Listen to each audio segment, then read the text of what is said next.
2 years earlier, we see Andrei Pavelic sinking to the bottom of a lake, killed by Dale and Ellen. Ellen was expecting more from the kill, wanting to make it more bloody, but Dale is satisfied with the results. She finds Andrei's ring, and Dale wants to throw it away, but Ellen puts it on Dale's finger. In the present, the couple is tracking Peter and Rose. Peter doesn't plan to bring Rose as they know the VP must be working with others. He plans to leave Rose at a safe house and brief the president himself. He also suspects they are being followed and increases his speed, but Dale cautions Ellen to turn to avoid their cover being blown. Chelsea is organizing the search for Maddie from her apartment. Monks knows that Maddie doesn't have much time, so Chelsea tells him to follow her. At Redfield's home, he is informed about Maddie's kidnapping, but he is not concerned as he thinks she just ran away, until he learns about the dead body. Peter and Rose turn up at Cisco's apartment asking him to cancel his date and take care of Rose for a while. Rose hands Peter a folder with information and cautions him to be careful. Monks and Chelsea dig through the art teacher's apartment and find a drawing of Maddie and realize he had been planning the entire time. Chelsea starts to blame herself, but Monks tells her she did everything by the books and Maddie betrayed her. Chelsea refuses his help, telling him she doesn't need a pep talk. Chelsea stumbles upon a drawing of the other man, and Monks matches it with a second drawing, this time showing his snake tattoo. Chelsea notices the background pattern from Maddie's room. Ben arrives on scene and immediately relieves Chelsea from her duties as she is too emotional right now and gives control over to Monks. Monks argues for Chelsea to stay on the investigation as she knows Maddie inside out.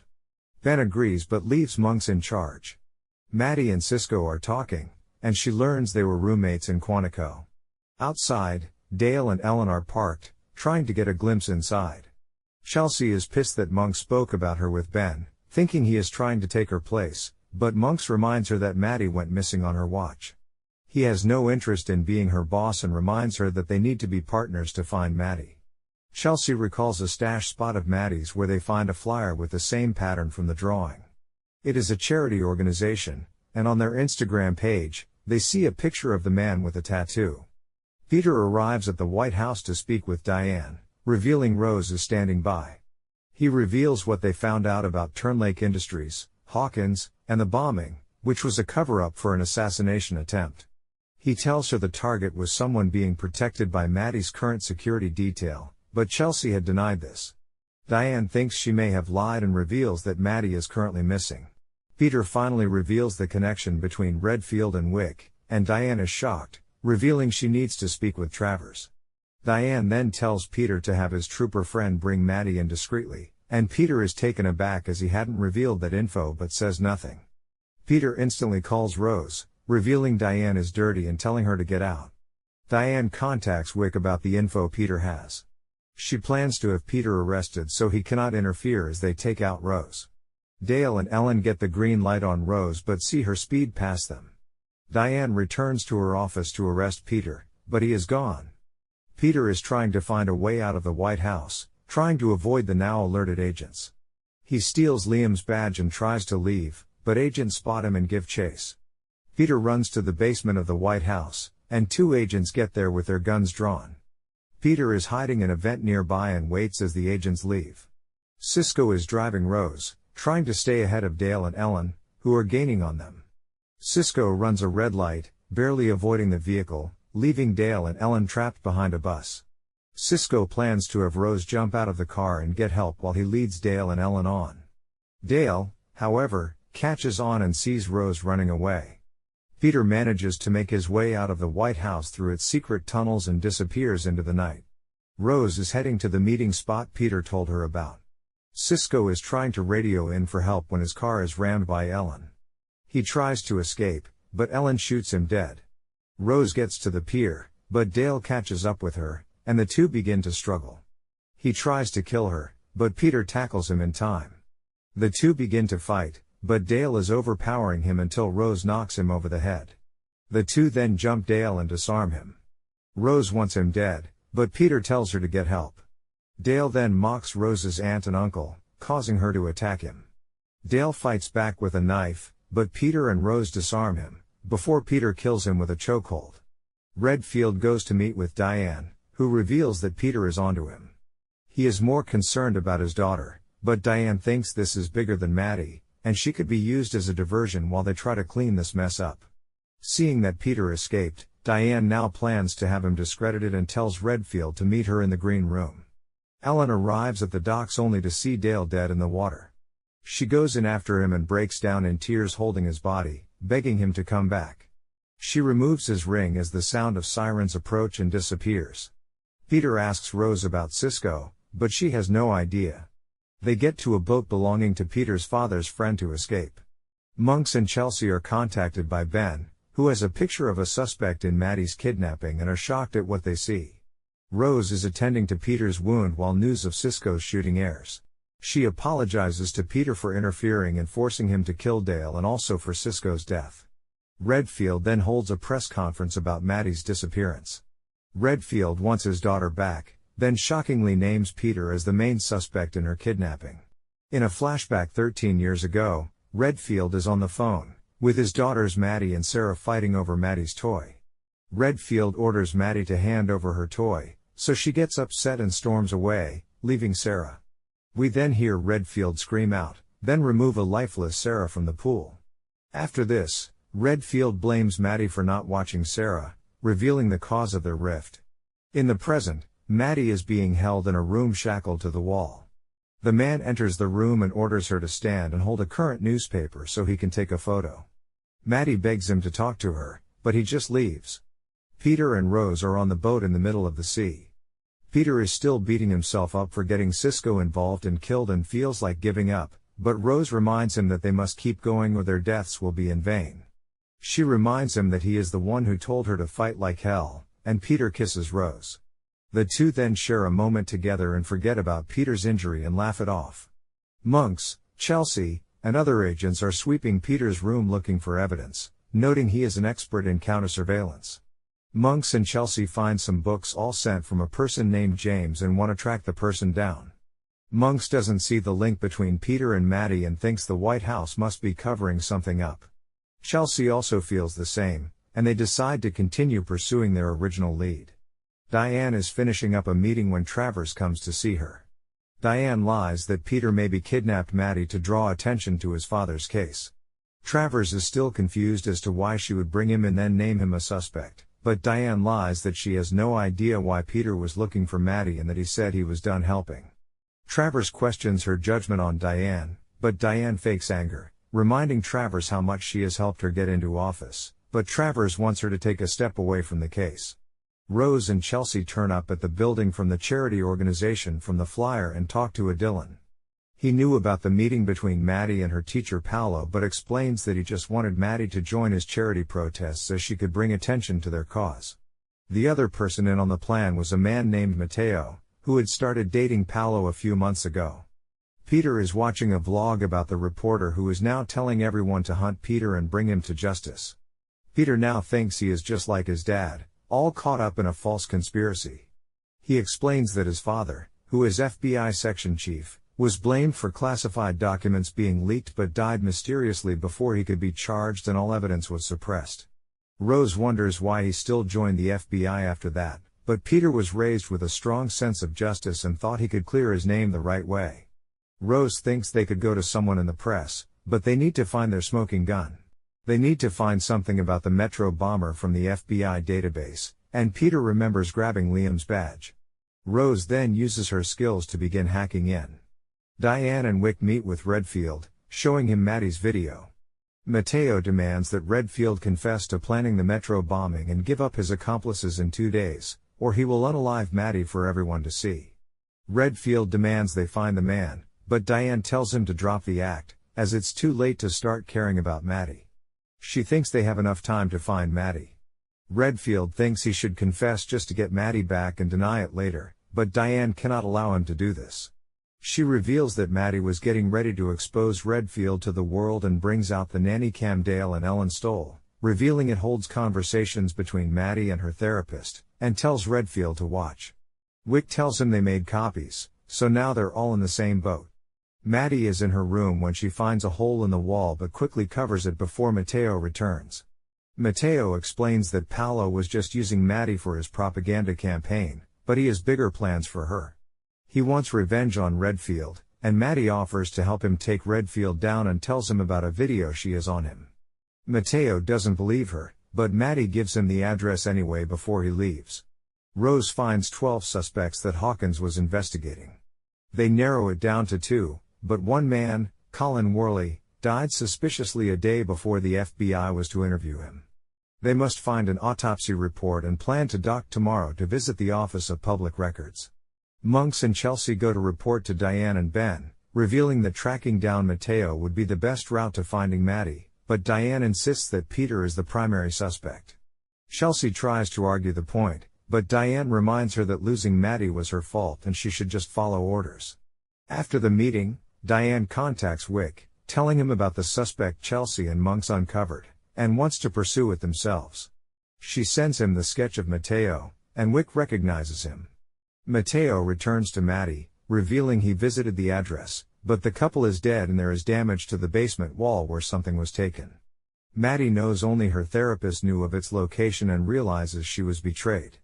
Redfield is watching the nanny cam video where a younger Maddie captured an argument between them. She accuses him of lying to everyone and blaming her for Sarah's death, when he was the one who left them outside and left the pool gate open. This enrages Redfield, who grabs and smacks her, calling her a lying bitch, before telling her to get dressed for an event. Maddie reveals the contents of the video to Mateo, reminding him that she can help him bring Redfield down for good, but Mateo leaves. Wick is relaxing by his pool when a knife rests to his neck. It is Ellen, who accuses him of ignoring her calls. Wick tells her they have been discontinued, but Ellen demands Peter's whereabouts, or she will kill Wick. Wick then makes her a deal, promising to locate Peter for her if she takes care of Mateo. Peter and Rose steal a car, and he drops her off at the public records office. He sits in the car, but a man soon recognizes him. Rose heads inside the office and requests documents on Colin. The woman asks for ID, but Rose distracts her with a conversation about her son and college, offering to put in a good word for him, but the woman is afraid to lose her job. Rose apologizes and leaves, but the woman feels bad and catches up to her with the documents. Outside, the man who recognizes Peter gathers his friends, but Peter speeds away before they can approach his car. Rose comes outside but sees no sign of Peter. Some men then gather around Rose, demanding to know if she is helping the traitor. She tries to take her stuff, but Peter pulls up on them, firing a flare gun and chasing them off. Monks and Chelsea track down James, who is Peter's godfather. He explains the relationship between Peter and himself, but they fell apart because he felt his father was guilty. He, however, thinks Peter is innocent in Maddie's case. They notice James and Peter in a lot of pictures with a boat and ask for the location. Peter and Rose go over Colin's autopsy and see where he had a keycard to a company named Elantine Manufacturing. Rose investigates the company and finds that it's linked to Turnlake Industries. Peter finds photos of Colin and his snake tattoo, and his picture matches that of Mateo. They still believe Colin is dead but are closer to finding out who his target was so they can stop Diane and Redfield. Monks and Chelsea turn up at the docks, where they spot Rose and Peter.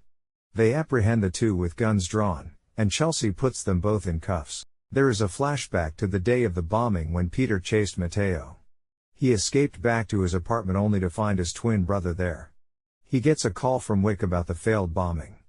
Mateo is worried about the consequences, but Wick reassures him he'll take care of it and tells him to lay low. One day, after returning home, he is shocked to find his brother dead from an apparent overdose.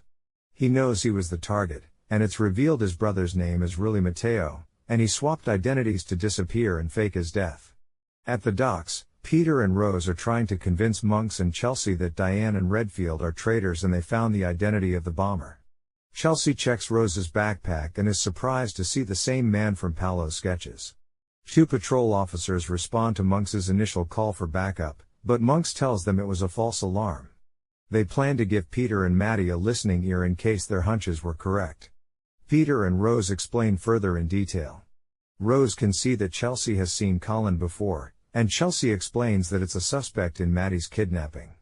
Peter thinks it must be a mistake as Colin is dead, but Monks concludes that Colin's twin was the one who was killed. Peter cannot explain the link between Colin and Maddie, but since they are looking for the same guy, he thinks they should be working together. Colin has Maddie read another note on camera. Colin confirms her father planned the metro bombing, noting a lot more people were supposed to die. She again tells him that she wants to join him, but Colin tells her he will kill her if she doesn't shut up. After he leaves, Maddie digs into the wall. Diane and Wilkes don't plan to tell Redfield about the new video, fearing he will cave in. Later, they meet with him, and Redfield again wants to give in to the demands, but Diane again shuts him down. Wick tells him he is someone looking for the kidnapper, but Redfield suspects that Wick knows the culprit since he received the video personally. Wick confesses that the metro bomber they hired is the kidnapper, and his team must have killed his brother instead. Wick then threatens to have the same team pay Redfield a visit if he doesn't calm down. Redfield breaks down in tears, but Diane reassures him they are close to wrapping this all up. Redfield claims he is okay and leaves. Wick updates Diane on Ellen tracking Colin, but she also has another target in mind for her. Monks and Chelsea drive Rose and Peter to a storage unit linked to Colin. They head inside and have the employee lead them to a P.O. box where they find a past due letter on a storage unit. They track down the storage unit and break inside to find it filled with junk. Monks returns for Peter and Rose wanting their help to search around. Inside they find loads of files on Maddie, her schedule, professors, and friends. Rose finds a pay stub for Matteo from a security company, and Monks wants to check it out. He decides to take Rose with him to keep an eye on her. Maddie is digging into the wall when she sees a number and hears a train pass by. Colin returns, telling her he has not heard from her father, so Maddie offers to record another video, this time using her own words, and she gives him her father's direct number. Peter is again trying to convince Chelsea to reveal who she was guarding the day at the cafe, and she finally comes clean, explaining it was Omar Zadar, a former rebel leader who was first accused of the metro bombing. He had a meeting that day with someone from the White House at the cafe. Peter suspects that whoever wanted him dead could not assassinate him to avoid starting a riot in his country, but decided to fake a terror attack instead. Chelsea receives a video of Maddie to her personal cell phone and shows it to Peter. She notices that Maddie is tapping her necklace, which is a code between them. They make a note of every word Maddie taps on, which notes train R142. Peter suspects it's a route number for a train. Chelsea wants to alert someone higher up, but Peter stops her, warning her that if Diane or Redfield learns of this, her life could also be at risk. Peter offers to help her track Maddie down, and Chelsea frees him. Maddie is struggling to get free but cannot. She then pulls the floodlights next to her and smashes them. Diane and Redfield are headed to a briefing about Omar Zadar with Travers but are told that Travers wants her to sit the meeting out. In the briefing, the team is looking to support Omar Zadar for his elections as he is their best hope for democracy in his region, but Redfield protests, saying they're supporting a terrorist. Travers calls for a break. She wonders how Redfield is holding up, as she knows he is stressed out. He asks her why Diane is missing today, and Travers explains she is thinking about a personnel change. Peter and Chelsea, with the help of Monks and Rose, are able to match the number Maddie gave to a container depot in D.C., so Monks and Rose head there, unaware Ellen is following them. Peter and Rose also turn up dressed in vests, and Chelsea gives him a gun. Colin is sitting in his car when he gets a motion alert from his cameras. He grabs a gun and rushes to grab Maddie. Peter and Chelsea are forced to split up to cover more ground. Monks and Rose arrive soon after, and he urges her to stay put in the car. Ellen is there, keeping a close watch on them. Colin goes in to get Maddie, but she stabs him and runs away as he shoots at her. Maddie runs for her life as Colin chases after her, and she manages to slip into a container to get away from him. He, however, catches sight of her once more, but this time, the agents have closed in, and Peter disarms him. At that moment, Ellen is scoping Chelsea out with a sniper rifle. Monks catches sight of her, but Ellen manages to shoot Colin dead. She pins the team down with gunfire, even injuring Maddie in the process. Monks and Peter lay down cover fire as they slowly move with Maddie, but Monks is hit and falls. She takes aim at Peter, but Rose attacks Ellen, pushing her to her death. Monks does not make it and passes away on the scene. 1 year earlier, Diane is driving when she gets news about the metro bombing. She then also gets a call from Redfield, who tells her he needs to talk to her. She shows up at his residence where Redfield introduces her to Wick. He confesses to orchestrating the bombing in order to get rid of Omar Zadar. After failing to get Travers to act on taking him out, Redfield had to try himself. Mistakes, however, were made, and he wants Diane to help him clean it up. He mentions that Travers's presidential office would be in jeopardy if there is an investigation, trying to use Diane's loyalty to Travers to get her to join them. Diane asks for a moment alone to consider what she is being asked to do, but soon gathers herself and joins the plan. Rose searches Ellen's body and takes her gun and cell phone, which begins to ring. She runs to Peter, then answers the phone. It is Wick, who is asking for confirmation. Rose pretends to be Ellen, telling him all is well and asking him to send the location of the safe house. Wick knows she should have the location and soon realizes that he is not talking to Ellen. They hear sirens and want to leave immediately. Chelsea is determined not to leave Monks behind. Maddie wants to help and decides to talk to Travers and explain what is going on. Peter warns her to avoid talking to Farr or her father and hurries away with Rose before the cops arrive. Wick and Redfield are trying to figure out who the woman was on the phone. Diane briefs them on the incident and tells them 3 are dead, including Wick's assassin. Wick is set to go for the assassination attempt on Omar Zadar, who is scheduled to land tomorrow. Diane warns Wick to not have any more mess-ups, but he rebuts, telling her to worry about Travers questioning her loyalty. They are worried about what Maddie knows, so Diane decides to be present at her debriefing. After she leaves, Wick warns Redfield that Diane might become a liability. Peter and Rose turn up at James's home, asking him for help as they have nowhere to go. They head downstairs, where Rose gets started on cracking Ellen's cell phone. At the container terminal, Maddie returns Chelsea's necklace and apologizes for ditching her and causing Monks' death. Chelsea, however, reassures her that it's not her fault. Secret Service Senior Agent Briggs comes and takes Chelsea's gun, badge, and cell phone. He tells her that Farr wants a debrief, and Redfield wants to talk to Maddie right away. Peter shows James all the evidence they have, but James tells him he needs stronger evidence to convince anyone else. Peter is still worried that James may have called the cops on him, but James knows he is innocent. They then argue about why James could not have believed that Peter's father was innocent too. Peter hopes that once he finds evidence that his father is innocent, James will publish another article like he did before. Rose has completed her hack, and on Ellen's cell phone, they find images of Rose's aunt and uncle and also the entire night action booklet. They also realize the pictures were taken when Peter was supposed to be on shift. Rose checks the timestamp, and Peter remembers calling in sick that day due to food poisoning. They need to check the logs to see who accessed the room at that time, but only someone inside the Secret Service can help them. They decide to leave in James's truck while he heads to the news station to put an article together about the evidence Peter brought. Peter thanks him, and the two shake hands. At Redfield's residence, Chelsea is breaking down as she washes Monks' blood from her hands. She takes over the shift guarding Maddie. They're not able to speak directly with Travers or Ben, and seeing that Omar Zadar is the target tomorrow, Chelsea wants to find a way to alert the agents set on his detail. She needs a cell phone, and Maddie recalls an old cell in the basement. Redfield then enters the room. They need Chelsea for debriefing, and Redfield wants to talk to Maddie alone. Maddie tells him about the videos that were sent to his cell phone, but Redfield claims he never got any videos or he would have done anything to get her back. Maddie tells him all the accusations against him, from planning the metro bombing to hiring assassins, but Redfield tells her it's all a lie as Colin was a drug addict and became psychotic after his brother died. Redfield begins to fake tears, telling Maddie she is all he has left and hugs her, but he sees Maddie's heart rate spike. Chelsea is being briefed by FBI Director Willett and Diane. He asks about the ransom message she received from Maddie, and Chelsea explains that Redfield is being accused of being involved in the bombing. Diane tries to throw off Willett, but he wants Briggs to begin looking into this.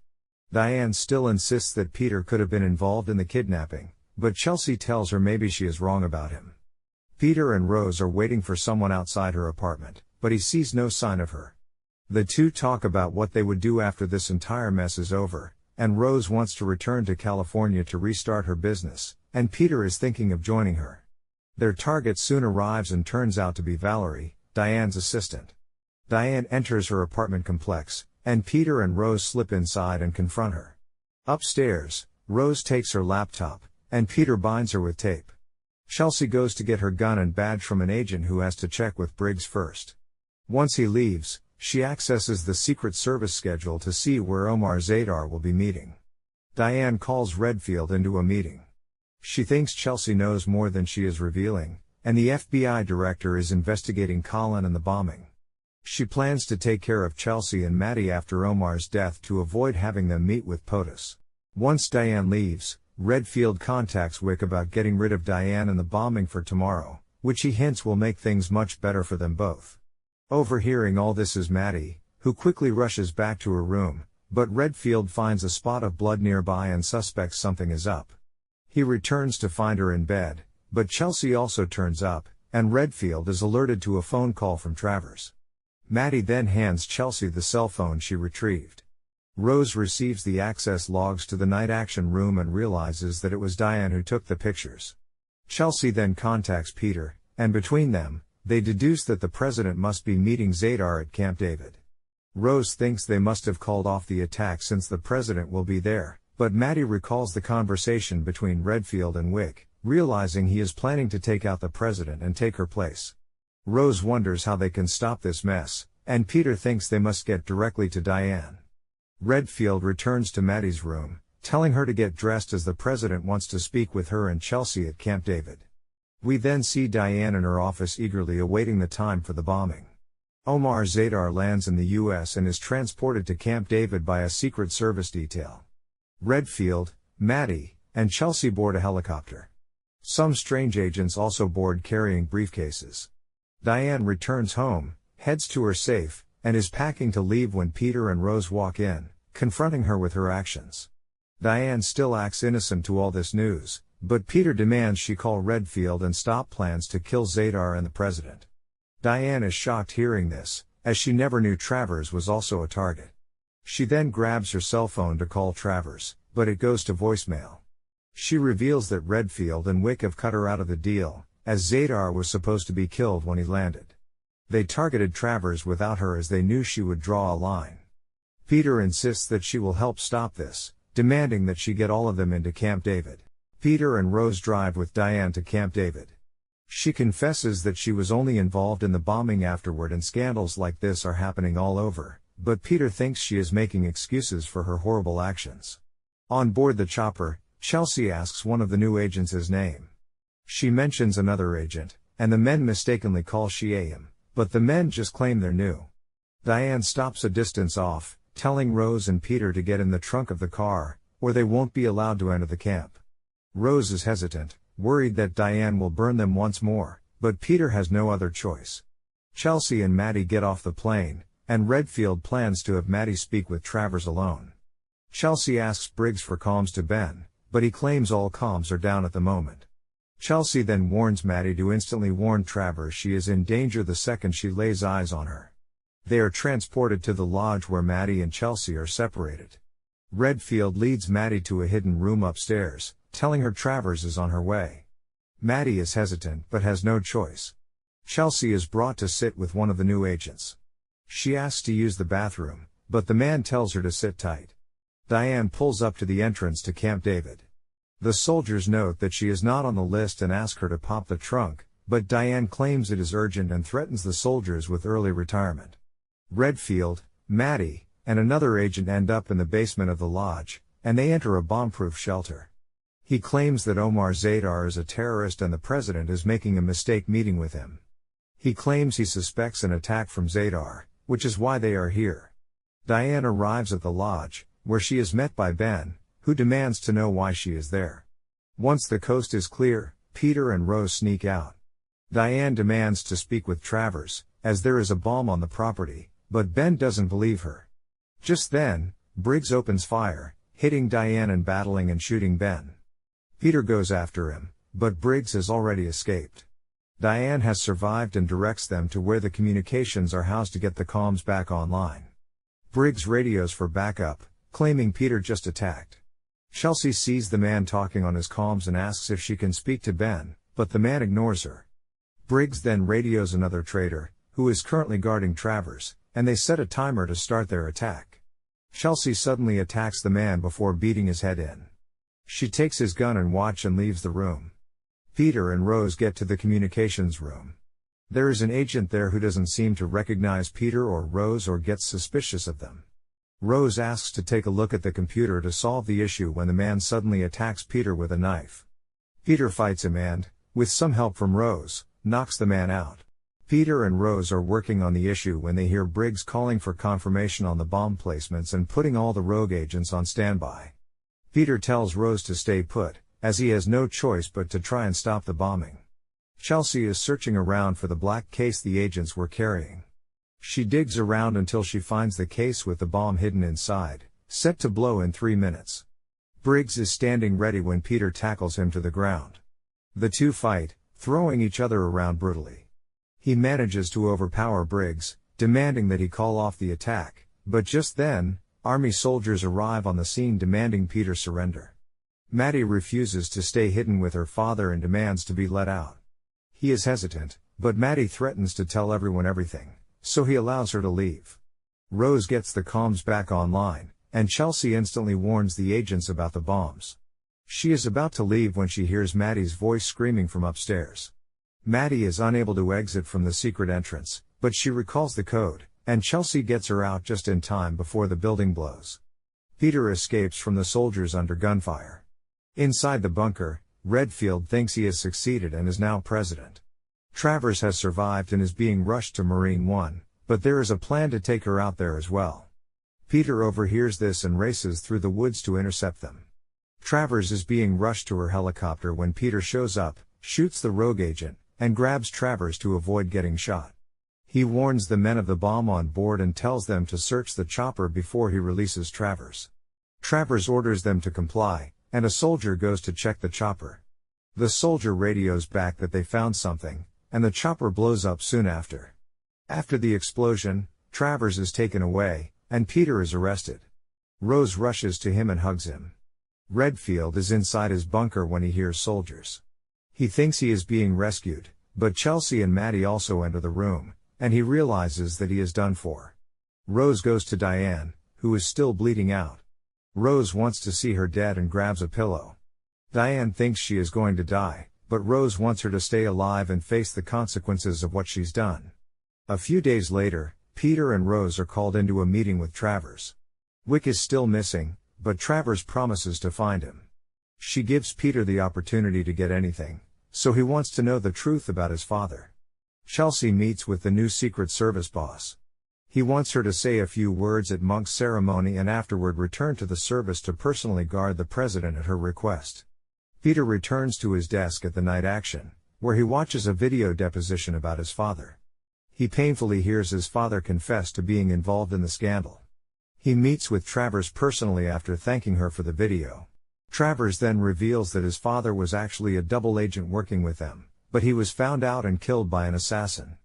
The world will never know the truth about his father, but Peter appreciates knowing. Travers thinks Peter has great potential and offers to make him a night agent. Peter and Rose say their goodbyes at the airport as he sets off to begin his new role as a night agent.